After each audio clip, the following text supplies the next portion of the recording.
You all, our filmmaker today, Farah Nabulsi, is a Palestinian British Oscar nominated and BAFTA nominated filmmaker and human rights advocate.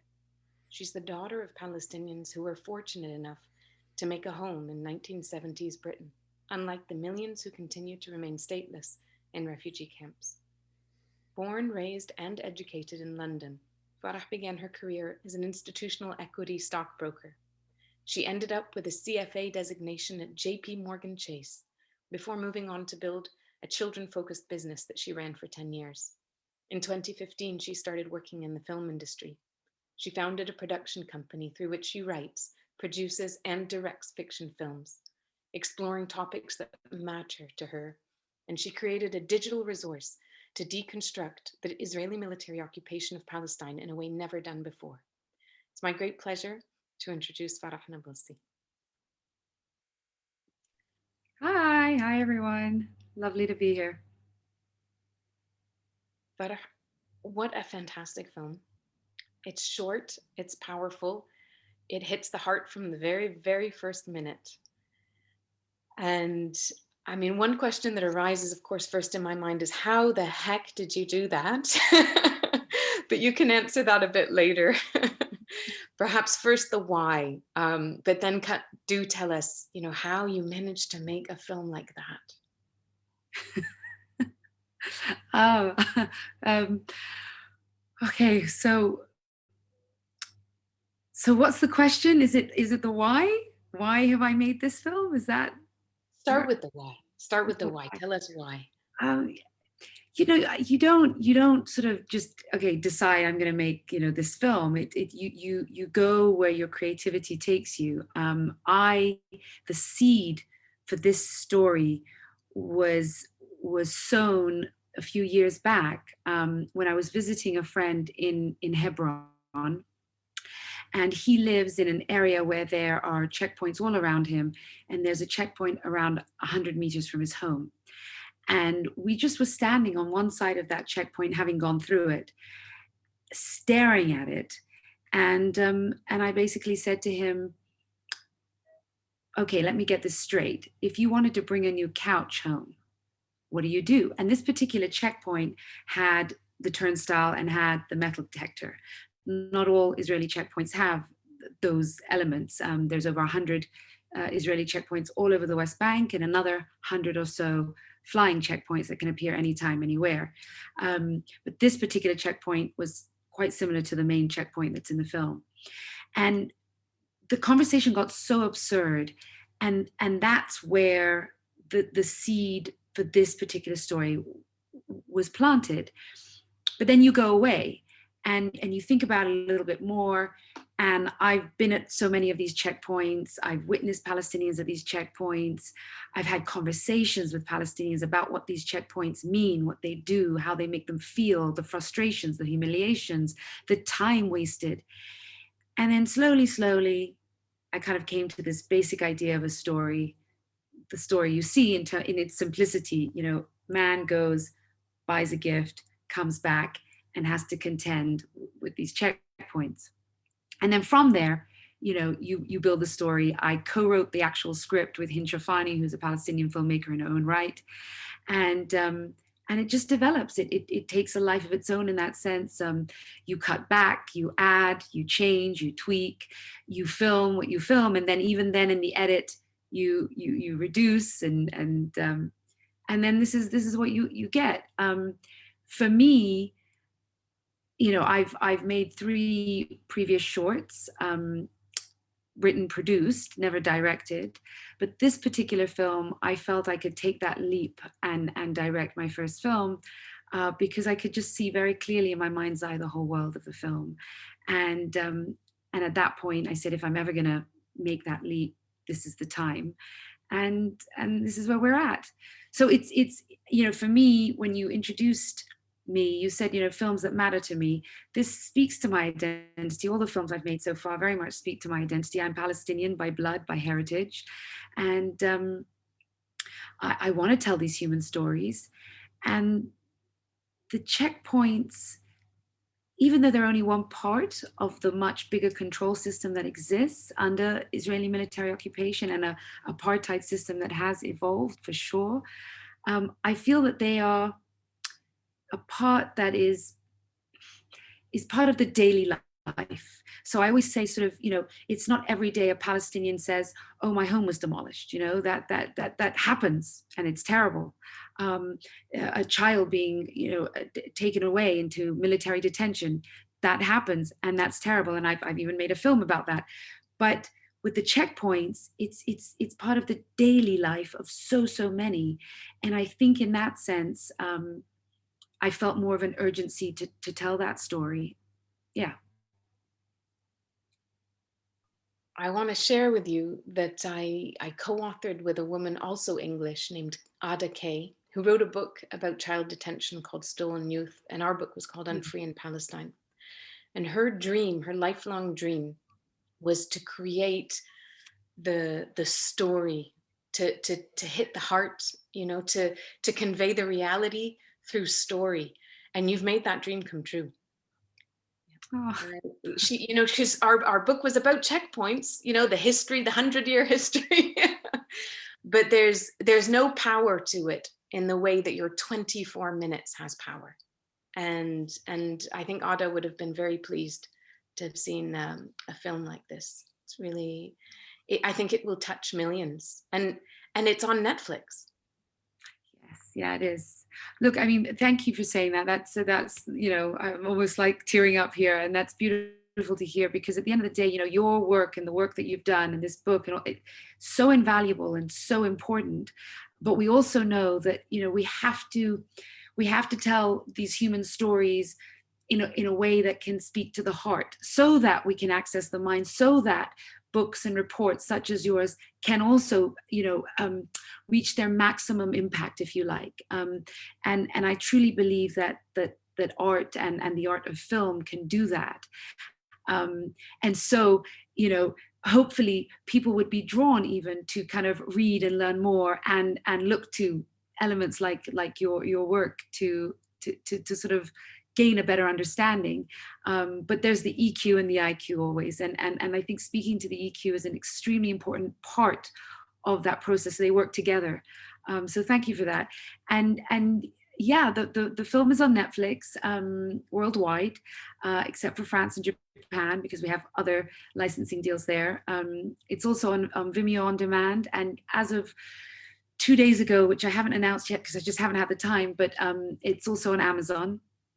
So it's available, and it is being seen by millions, and that's wonderful. And after having a really wonderful film festival experience, that even though it was from my couch, and the pandemic, threw a horrible spanner into things, what it did mean was that a lot of these festivals had to go online. And even though they were geo-blocked in certain areas, which made sense, it meant that a wider audience got to see this film than otherwise might have been the case had it just been traditional film festivals. So I'm really thrilled at how far this film is resonating and being seen. And Netflix was just fantastic, because of course we know, I mean, it's a massive platform. And I don't know, there was a weird rumor spreading at one point that it was only on there for a day, and I don't know how that rumor spread. But no, it's there, and it's there for the foreseeable future. So it's great. So now I'll ask you about the how. That must have been a very difficult film to make. Yes, look, I think psychologically it was a very difficult film to make. I can certainly tell you that on a personal level, because we're dealing with something that isn't in the past, very much is in the present, and thus the name, The Present. I mean, the gift as well as the present time. It's not a period film. We're not talking about a historical moment or injustice of the past. It's happening on the ground in reality today. And as you can see on social media right now, what's happening in Jerusalem and what's happening, they're all over the West Bank. This is a reality. It's a present day reality. So there was a psychological sort of part of dealing with something very painful. And at the same time, making a film is extremely hard, no matter what and where, to be honest, especially independent film. And then throw in the fact that it was, yes, the first film I was directing. So of course I had my own issues to deal with, psychological issues and imposter syndrome issues and all of that. And then now we're filming in essentially military occupied territory. So now it's a whole other level of difficulties that one has to contend with. And you try and make intelligent choices in the process. I don't know if all the audience know, but the West Bank is divided into areas A, B, and C by the Israeli military. And areas B and C are sort of outward of the city centers. And so there's a lot more checkpoints and a lot more of the military and where more of the settlements are. And so, I did find locations, for example, that I wanted to shoot there that were quieter, less traffic, but would have potentially met with certain other problems, and certainly wouldn't have allowed for permits and things like that. So you just have to kind of resign yourself to, believe it or not, I mean, that opening scene at home where he's quietly in his bed was actually off a main road, and the sound was terrible and it was driving us insane. But these are things you deal with on a set. So there was those kind of things. There was the fact that that scene 2 of the film, where you see those hundreds, thousands of Palestinians passing through this horrific checkpoint, which is an infamous checkpoint called Checkpoint 300 in Bethlehem. And that's a real checkpoint. That was a tricky one because, as I said, that was a real checkpoint, and we went in it was a documentary style scene, and that was a tough one to shoot. And then the main checkpoint, we constructed that checkpoint. As I said, it was based on that particular checkpoint that I mentioned much earlier. And the story there is that the surrounding Palestinian community actually thought a real Israeli checkpoint had been constructed, had been erected, and they were very distressed. I was distressed by that, and I ended up sort of asking some of the crew, so please go out, let them know this isn't real, we're making a film. But I was secretly satisfied that we had created a very authentic checkpoint, that even the surrounding indigenous Palestinians thought it was real. And I can say overall, I'm happy. It was as smooth as I think filming in that landscape could be, in that sense. So I'm really grateful for that. And what people will always say is, please project our voice. I mean, we see it right now. It's all over social media. We only ask you, if you're outside of Palestine, project our voice. And that's what you do in this film. And so you constructed a checkpoint, which was a bit of a shock, but what you're doing is you're projecting a voice. I have never seen such a powerful film as this be broadcast to so many people simultaneously. It's a real, some of the most powerful messages I'm receiving, from people I don't know and strangers, and whether it's on my social media, via email, and things like that, that really resonate with me. And obviously I've had a lot of wonderful messages, but it's from some Palestinians who are living in Palestine who actually say, thank you, I feel like I've been seen. Thank you for making this film. I was quite literally Yusuf yesterday, or this is my daily life. And it's crazy. And at the same time, as human beings, it's like, why do we have to always wait till after injustice takes place and then somehow is either resolved or forgotten to then go, oh, now we need to kind of project this or tell people about this? It's happening right now, and it's so important for the world to know and see that reality. But everything is timing as well, right? And maybe a film like this, 10 years ago might not have been projected or as well received or broadcast or licensed by, various TV stations or by, Netflix. I don't know.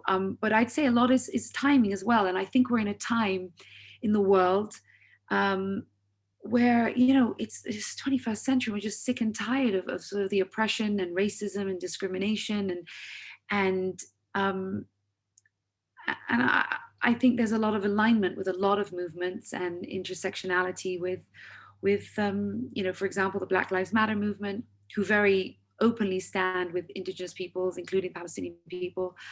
So maybe it's also timing, who knows? But I think it is the time to be bold and unapologetic in our storytelling. And when the story is told rather than the details, when the reality is right in front of you as it is in that film, that's where people can relate. Not only people who are in Palestine and who are literally, as you said, Yusuf, the day before, but also people who've lived that kind of life elsewhere, because it does happen elsewhere. And so they can also feel like someone has seen them. Yeah, and look, it's under different contexts, because I can't bring the alignment of, literally the military occupation and this very clear system of apartheid now, this very idea of him asking to use a road based on his ethnicity, his religion. That's definitely happened in the past. And we also can look to, apartheid South Africa, and we can and look to, the situation in America, a number of years back. Of course, the racism and all of that is very much prevalent and existent all over the world, and police brutality and all that. But when we come to this idea of foreign military occupation mixed in with, the disgusting elements of apartheid and segregation and discrimination, and it been going on for decades, and we're in the 21st century, it's really quite shocking that this is actually going on, and that it's still going on, and that in many ways is being aided and abetted by governments that claim to hold, freedom and equality and opposed to racism and discrimination at their core. So there's a lot of irony and hypocrisy in it all. And also, I also think that, to a degree, this pandemic that we've all been going through, where there's been restrictions on movements for everybody. So this very basic human right of freedom of movement that pretty much everybody takes for granted in the world. It really is the most basic human right. I mean, the only place you can say where people's rights to go and come is restricted on a sort of daily basis is people who are in prison. I mean, which usually should be sort of, let's say, criminals. Isn't always the case, but, and then you're looking at a story where it kind of, you can relate just slightly to this idea of having, been told where you can go, or you can't travel, or curfews in some places and things like that. Now, obviously for very different reasons, and that's supposed to be for our safety and health. Whereas when it comes to what's happening in Palestine is a completely different reasons. But I think that lent to some extra empathy, perhaps. This is a self-reflection of, oh my God, such a basic thing, going to go buy a gift. And I always say that the present really is the PG version. It's the simplest, least violent, least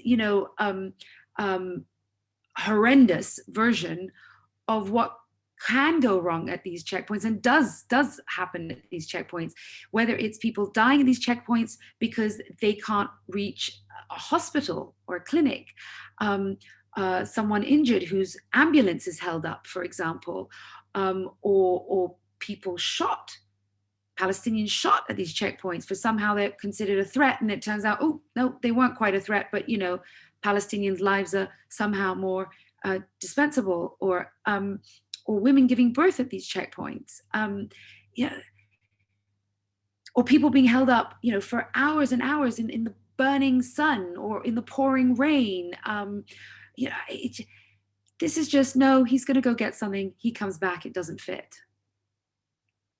This is the PG-13 version, absolutely.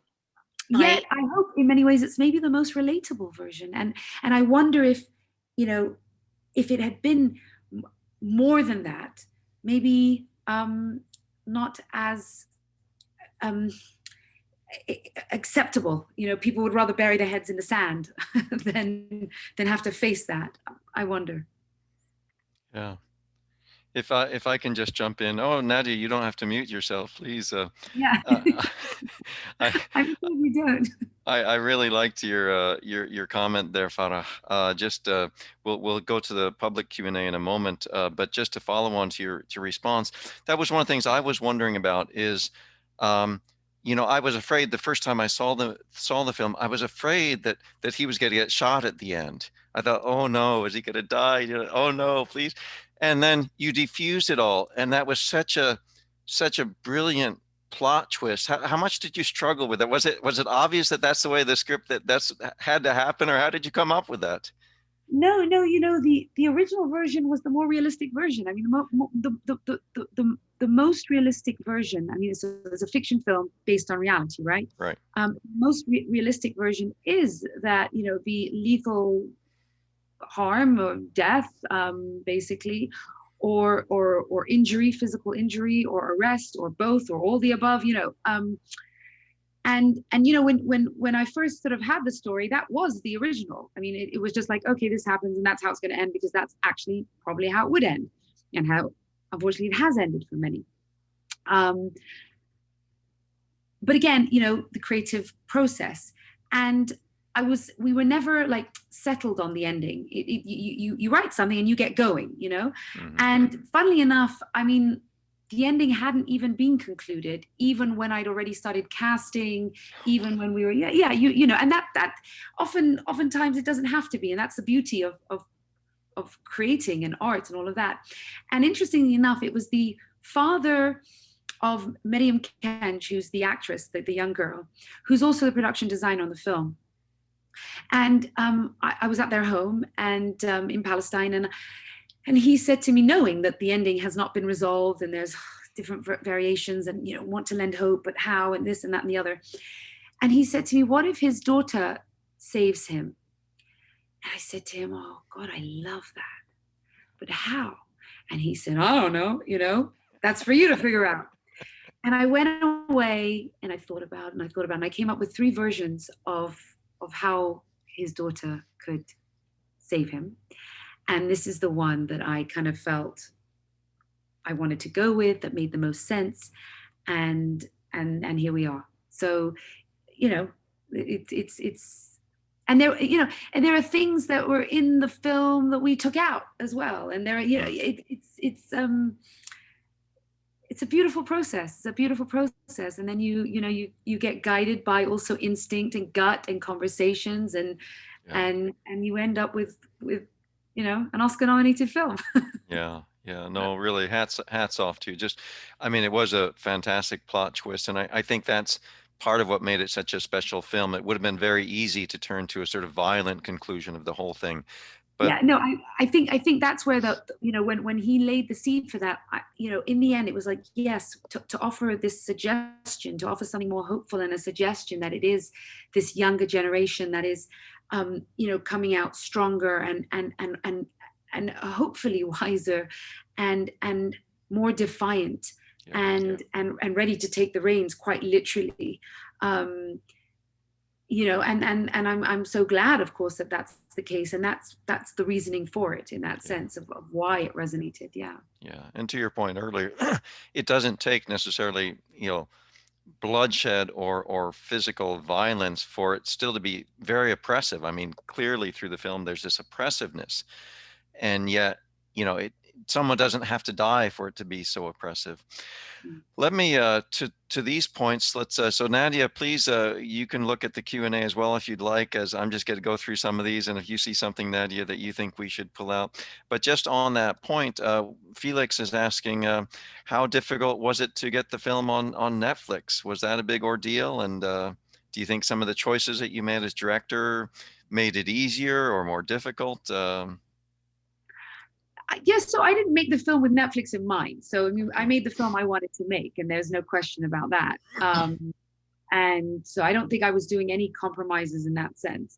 No, you don't. If you make a film that hopefully is a good film and is of a good quality and that resonates with people, streamers like Netflix pick up on that. You know, the film won over 30 awards, audience awards and jury awards from all over the world. Canal Plus, for example, picked it up from our very first festival over a year ago. Canal Plus is a massive, you know, TV station. So in the end, it wasn't that I was having a battle when they were like, take my film. No, that's not how it works at all. Okay. It wasn't like that. You get approached by sales agents who want to represent your film, again, on the back of a success at festivals and so forth. And from there, those sales agents have their relationships with all the different corporations and streamers and TV stations, and they tell them, hey, there's this film and that film, and they have those conversations. And Netflix, I you know, one can hope and assume that we're wise enough to kind of go, oh, okay, this is a film that we think will also resonate with our, you know, international audiences. Netflix, I think, is getting wiser at that and recognizing that there is a whole world of audiences that are hungry for a whole world of films that aren't necessarily just cookie cutter Hollywood films, you know, and they're recognizing that and respecting that and appreciating that. And I think that's where we're going, but we have to provide those kind of films as well. Yeah, no, absolutely. Interesting. We have a few questions here about the people who played the Israeli soldiers. One, Farida is asking, were they Israeli actors who were playing the parts, and was it difficult to get Israeli actors to play them? Were they real Israeli soldiers? Felix is asking. No, Felix, they were not real Israeli soldiers. No. I mean, that would have been, I don't know, I'd have to be a magician to have accomplished that. No, so everybody in the film were Palestinians. Palestinians from the West Bank, or Palestinians from Jerusalem, Palestinians from 48 Palestine, meaning Israel. There was a mix for sure. So some of those soldiers were from any one of those places, each one from different places. But they're all Palestinians. And, you know, some speak Hebrew better than others. And, you know, there was this sort of cognitive dissonance of handing, you know, Palestinians weapons and Israeli uniforms and saying, act as your oppressor in the present time. It was definitely a very, you know, bizarre situation, especially when that checkpoint was mistaken as a real checkpoint, and all of a sudden you have these actors going, oh, okay, people actually think we are really Israeli soldiers, and it was a very bizarre situation. But all the cast and crew were Palestinians. I didn't need to hire non-Palestinian, you know, sort of Muslim, Christian Israelis. It's not to say that I wouldn't, assuming that they were Israelis who believed in Palestinian freedom and equality and justice. Otherwise, I don't have an interest or a need to hire Israelis who are not Palestinian Israelis, if you get what I mean. Yeah. Interesting. Wow. Well, they were very well cast and they were very convincing. Fascinating. And Hytham here is asking if there has been any feedback or reaction from mainstream Israeli voices or media. Has there been any acknowledgement that this is a sort of reflection of the reality on the ground day to day? I think, you know, go ahead and Google and find out. I don't know, in the sense that I have received, of course, the occasional hateful messages on social media, not even worth mentioning, and not even that many, to be honest. But I've also received, you know, some lovely emails and messages from Jewish Israelis who very much work to end the oppression and occupation and so forth, and thanking me for the film and commending it. It's on Netflix worldwide, right? And you can see it in Israel. So I'm sure, you know, it is being seen. There's been the occasional articles, I believe. Nothing that is even worth mentioning, to be honest. Really, I know that it's you know, it's being seen far and wide by sort of Jewish audiences as well, all over the world. And, I've had some great reactions to it. And I guess maybe the negative reactions aren't coming my way. I'm sure they exist. Or maybe there is, not so much that one can really debate here. I mean, you'd have to have a heart of stone to watch this film and then somehow think that you can deny that that's happening or that they don't exist. So occasionally I do get messages that have no rhyme or reason, as if it's not true. It's denial, basically. But anyone else who knows that these checkpoints exist, if they truly ask themselves, is that what's happening? They know. So what is there to debate? What is there to question here? Yeah. Yeah. I suppose there is that question where I have been asked in interviews, and it's usually a journalist just playing devil's advocate about, security. And I always say, begs the security of who? These are checkpoints all over the West Bank. These are not checkpoints in Israel. They are inside the West Bank, between Palestinian villages and towns and cities, sometimes within them. So whose security are we talking about? Certainly not the Palestinians. So we're talking about these illegal Israeli settlers, if that's what we're talking about when it comes to security. We're talking about the illegal occupier. So otherwise, what is there to question about this film? What is there to be angry about, except for, I suppose, exposing truth? Yeah. Interesting. Well, yeah, go ahead, Nadia. A few people have been asking about other films. I think they've seen this one of yours and they're wondering if there's more. They want a sequel, I suppose. But perhaps your earlier films, you could let us know how we could watch them. Well, so the first three shorts are very, very different, and they're powerful in their own right, and they've resonated with people in their own ways as well. They are much more experimental, portrait, tone poem, but certainly I would love you all to watch them. And you can go to nativeliberty.org, which is my production company, and from there you can watch. They're on various platforms. But from there, you'll be able to kind of figure out, where, and just click watch, and it'll take you wherever it needs to take you. So certainly you can watch those. And from my end, I'm working on my first feature-length film, which, I can't say too much about, but hopefully will be just as exciting and powerful. Wow. Well, We're excited. Yes. If you got, I'm sure hundreds of thousands of fans who will be thrilled to see what you come up with your feature film. We've had a few questions about the actor who played the girl Yasmin. It's interesting what you mentioned earlier, that you actually hadn't determined how you were going to end the film before you actually finished, had started and casted the roles. So one of the questions here from Izan is, what qualities were you looking for when casting the role of Yasmin? So the most incredible story for me is that I had cast Saleh Bakri, who's the father, and he's a very seasoned actor. So he's the actor I wanted for this film. When I was co-writing the script with Hind Shafani, she said to me, who do you imagine as the role of Yusuf? And I said to her, the actor Saleh Bakri keeps coming to my mind. And she said, well, I know him. Not crazy well, but I've got his email and we've met before and all that. Let me introduce you. So amazing. I didn't have to go through any auditioning process, and I got the actor I wanted for the film, and he just was fantastic. So I was at a friend's house and I said to her, so I've just cast, Saleh Bakri as the main role in my film, and I need to find myself an 8-year-old,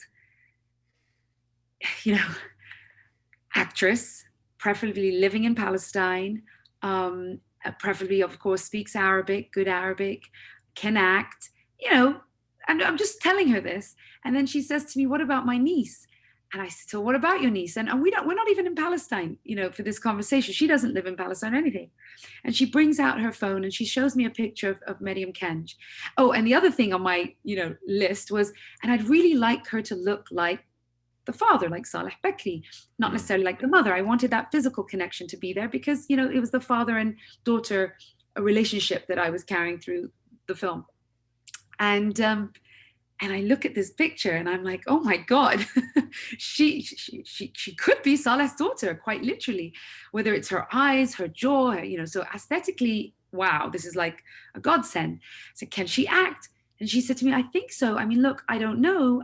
She's never, you know, been in a film in the sense of the main role, but she's been an extra every now and then because her father's a production designer in Palestine. And I said, wait, his name sounds familiar. So I messaged, you know, producer in Palestine, I'm like, have we just hired this guy for production design? And it's crazy. That's her father. And it's like the stars were aligning. So I go to meet her, and I fall absolutely in love with her. So she was the first child that I had met for the role. And she speaks Arabic like a grandmother. She's so emotionally intelligent, so confident with adults, with strangers. She's been on sets before, even though she's never really had to act. I fell in love with her and I knew that she was the right person for the role. My instincts, my gut told me all of it. But then I felt a little bit foolish, like the world had conspired too perfectly for me. So I did hold some auditions, and also with children. She said she wanted to do the role, but you never know. You never know if she's going to pull out, if she gets, you know, cold feet.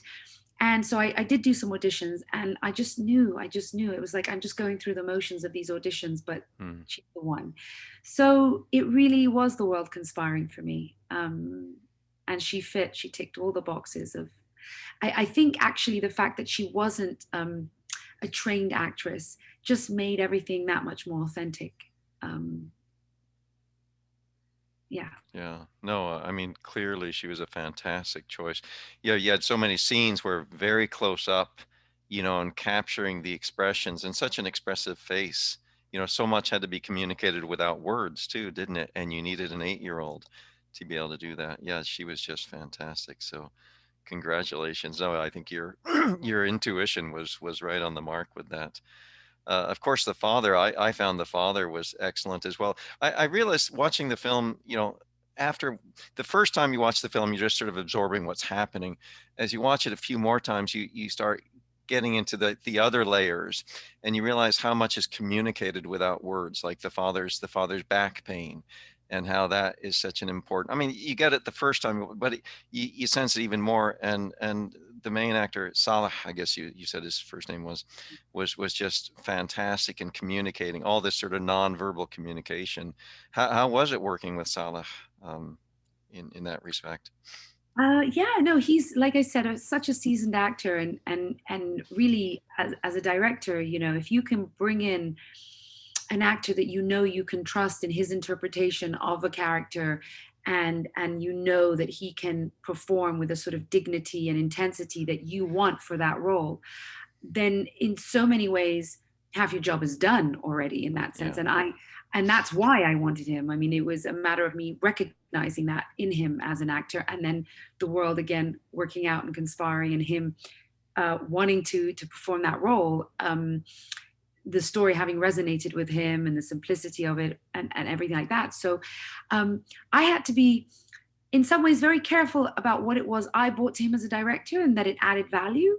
And you know, in terms, because you know, again, first time director, very seasoned actor, and there is a trust that should build in that sense. But we would have our conversations, whether it was in the evening, the day before, you know, each day a shoot, or just before a scene, and we'd have this sort of pet talks and conversation, and then he would just do what he does best, and he really does do it best. And like you said, so much in what he doesn't say verbally, but in his performance. And so it was intense, and you know, we were running to pretty intense deadlines, but I always say the baby was born. It was a beautiful baby, and he's going to be the main protagonist in my feature. So we're on to something new together. So it was good. Fantastic. No, the collaboration was obviously very, very successful. So yeah, it's good news that there's going to be more collaboration between the two of you. Yeah, go ahead, Nadia. I just wanted to say on the PG-13, have you ever seen the film In the Spider's Web?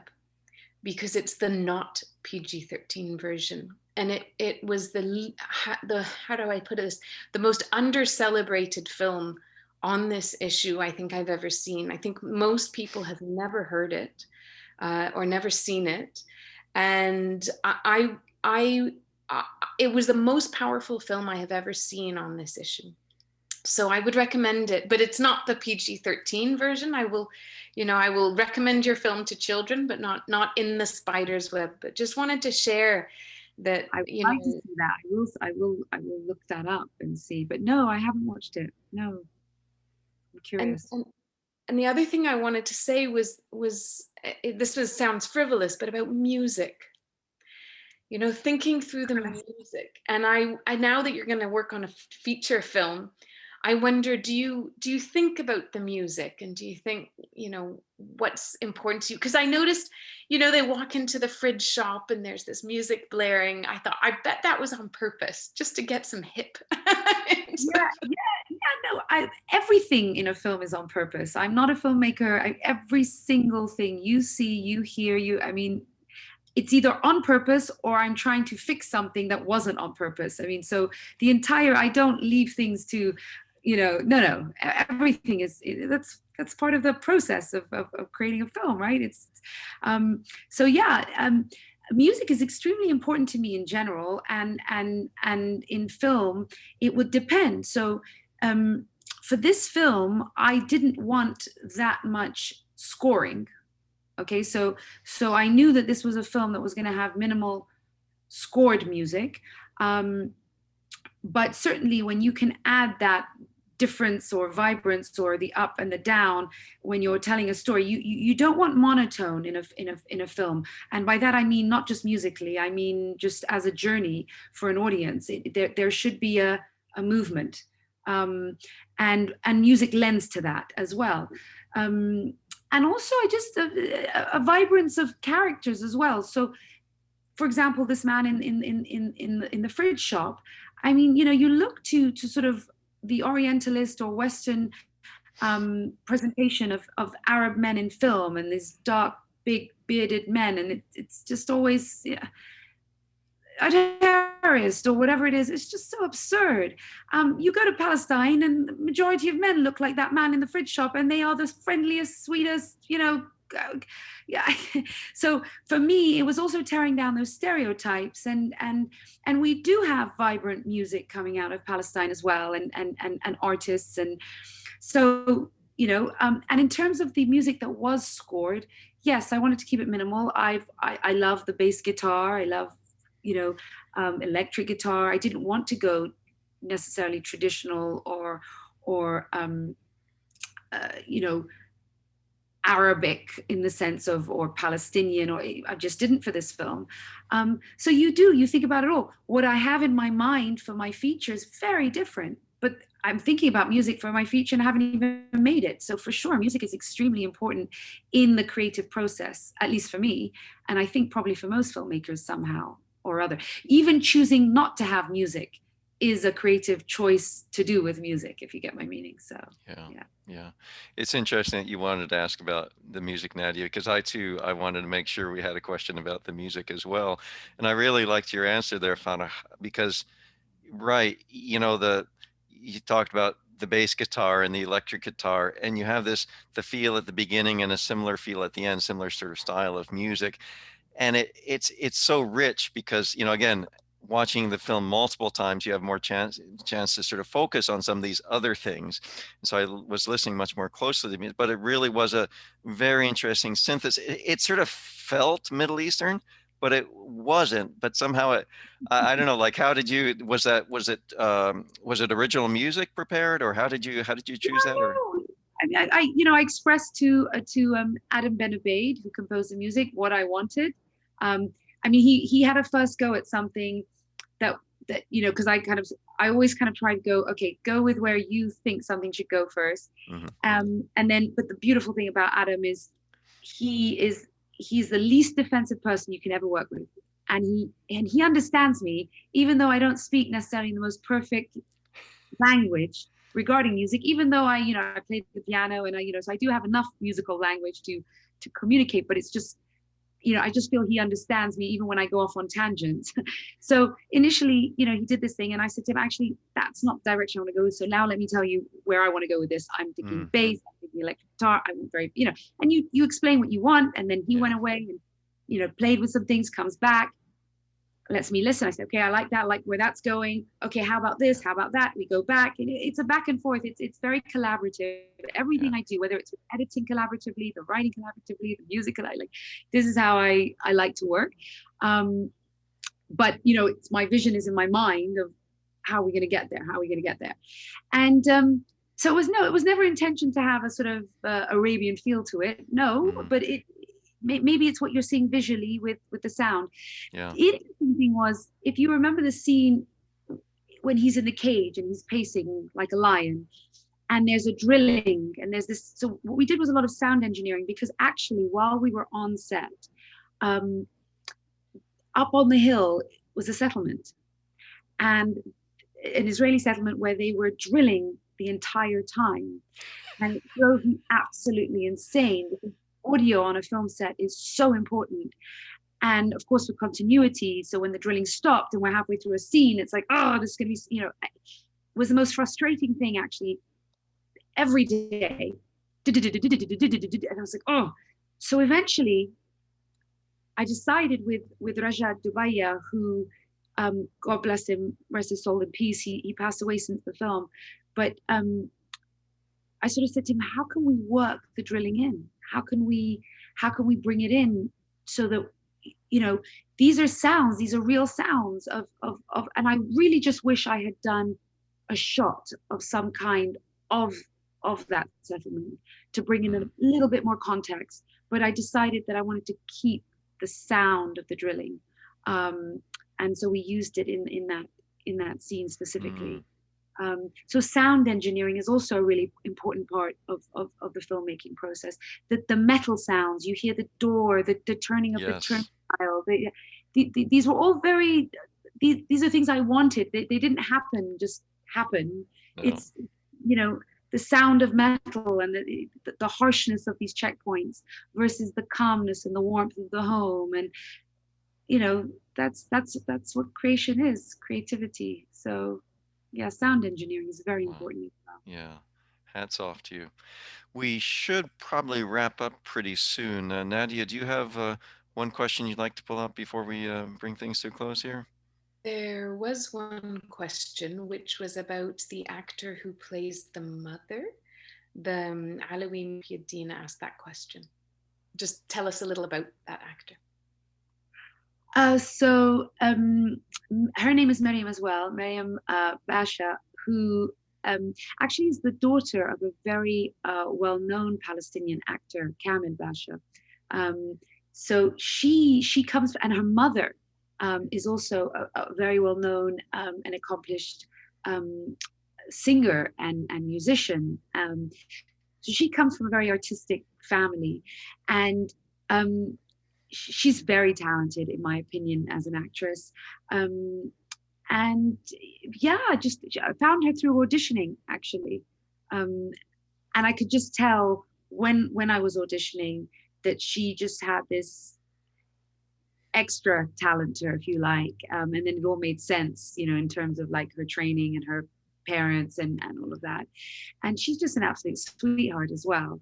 So it was through auditioning. I didn't know her before that, and she came to the auditions just like anyone else, and I cast her. Yeah. Excellent.